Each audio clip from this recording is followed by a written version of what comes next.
بسم اللہ الرحمن الرحیم عن انس بن مالک رضی اللہ تعالی عنہ قال قال رسول اللہ صلی اللہ علیہ وسلم تسحروا فإن في السحور برکۃ او کما قال علیہ الصلاۃ والسلام۔ ایک چھوٹی سی حدیث پاک پڑھی گئی ہے۔ اس حدیث کو نقل کرنے والے حضرت انس رضی اللہ تعالیٰ عنہ ہے۔ یہ حضور صلی اللہ علیہ وسلم کے خادم تھے۔ 10 سال تک انہوں نے اللہ کے نبی صلی اللہ علیہ وسلم کی خدمت کی۔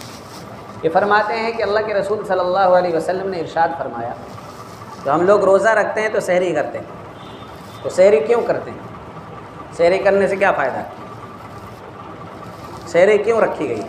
بغیر سحری کے بھی تو روزہ ہو سکتا تھا، لیکن سحری کیوں رکھی گئی ہے، اس بات کو اس حدیث میں بیان کیا گیا۔ فرمایا تسحروا، اللہ کے نبی صلی اللہ علیہ وسلم نے فرمایا کہ سحری کیا کرو، سحری کھایا کرو۔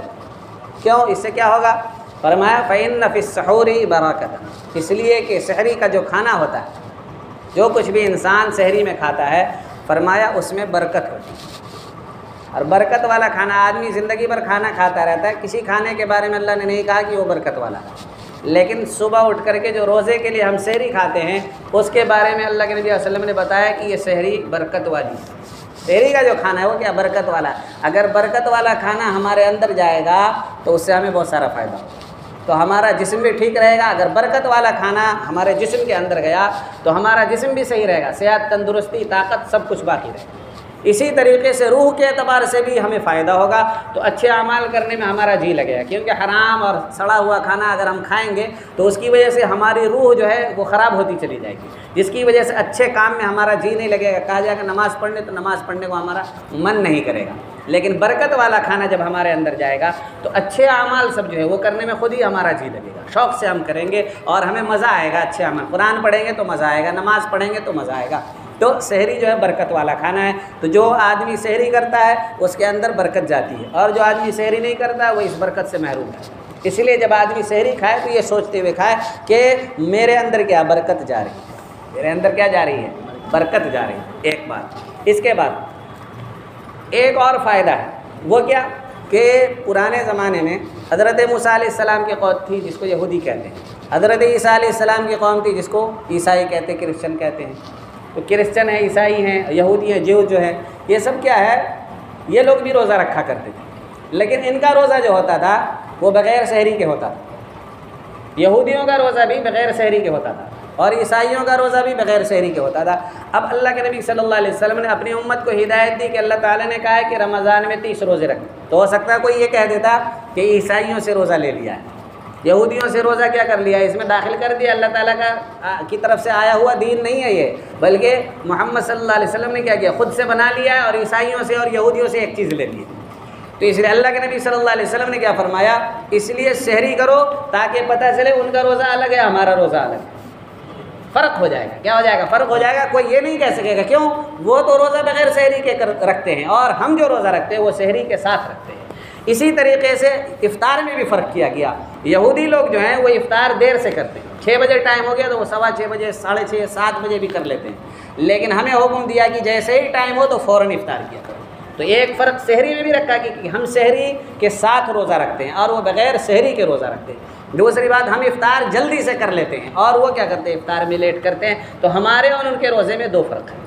تو اس لیے اس فرق کی وجہ سے بھی سحری کرنا چاہیے۔ جو لوگ بغیر سحری کے کیا کر لیں گے؟ روزہ رکھ لیں گے، تو ایسا ہو جائے گا جیسے یہودیوں جیسا روزہ رکھ رہے ہیں، عیسائیوں جیسا روزہ رکھ رہے ہیں۔ اس لیے ہمیں چاہیے کہ اٹھ کر کے سحری ضرور کیا کریں۔ اب سحری میں کیا کھائیں؟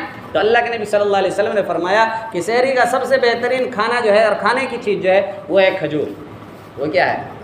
کھجور۔ اور کم از کم 1 گھونٹ پانی ضروری ہے۔ کم از کم کیا ہے؟ 1 گھونٹ پانی بھی پی لے گا تو سحری کی وجہ سے جو روزے کا فرق ہو رہا ہے وہ بھی ہو جائے گا، اور جو برکت اندر جانی وہ چلی جائے گی۔ اس کے علاوہ ایک حدیث میں اللہ کے نبی صلی اللہ علیہ وسلم نے فرمایا کہ ان اللہ وملائکتہ یصلون علی المتسحرین، کہ جو لوگ سحری کرتے ہیں اللہ تعالیٰ ان کے اوپر اپنی رحمت نازل کر دیتا ہے۔ تو اگر ہم 1 لقمہ بھی کھا لیں گے تو اللہ کی رحمت ہمارے اوپر اترے گی۔ تو جب سحری کر رہے ہوں تو ہم کیا سوچیں کہ ابھی ہمارے اوپر کہ اللہ کی رحمت اتر رہی ہے۔ دوسری بات کہ وہ ملائکہ، فرمایا کہ فرشتے جو ہیں وہ سب سحری کھانے والوں کے لیے مغفرت کی دعا کرتے ہیں۔ جب ہم کیا کریں گے سحری کے لیے ایک لقمہ کھائیں گے تو فرشتے کیا کہیں گے اللہ اس کی مغفرت کر دے. اگر ہم سحری نہیں کھائیں گے تو فرشتے ہمارے لیے مغفرت کی دعا بھی نہیں کریں گے. تو دیکھیں کتنے سارے فائدے ہیں. اگر ہم سحری کریں گے تو برکت والا کھانا ہمارے اندر جائے گا. دوسری بات کہ اس کی وجہ سے یہودیوں سے ہم الگ ہو جائیں گے, ہمارا روزہ الگ ہو جائے گا, عیسائیوں سے ہمارا روزہ کیا ہو جائے گا, الگ ہو جائے گا. تیسری بات یہ کہ سحری کھانے کی وجہ سے اللہ تعالیٰ کی رحمت ہمارے اوپر اترے گی. اور چوتھی بات یہ کہ فرشتے ہمارے لیے کیا کریں گے, مغفرت کی دعا کریں گے. بتائیے ہم خود اپنے لیے کہتے ہیں کہ اللہ ہماری مغفرت فرما دے, اور فرشتے ہمارے لیے کہیں گے تو فرشتوں کی دعا تو قبول ہو جائے گی. ہم تو گناہ بھی کرتے ہیں لیکن فرشتے تو کبھی گناہ نہیں کرتے ہیں, تو ہم ان کی دعا کیوں نہ لیں. تو ان کی دعائیں مغفرت اگر لینا چاہتے ہیں تو چاہے ایک لقمہ ہی اٹھ کر ضرور سحری کھایا کریں. اللہ تعالیٰ ہم سب کو عمل کی توفیق عطا فرمائے. اللهم انت السلام ومنك السلام تباركت يا ذا الجلال والاكرام. ربنا آتنا في الدنيا حسنة وفي الآخرة حسنة وقنا عذاب النار. اے اللہ ہم سب کی بخشش فرما, اے اللہ اسلام کے مطابق زندگی گزارنے کی توفیق عطا فرما, اے اللہ ہر بیمار کو شفا عطا فرما, پریشان حال لوگوں کی پریشانیاں دور فرما. وصلی اللہ تعالی علی خیر خلقہ محمد وآلہ واصحابہ اجمعین برحمتک یا ارحم.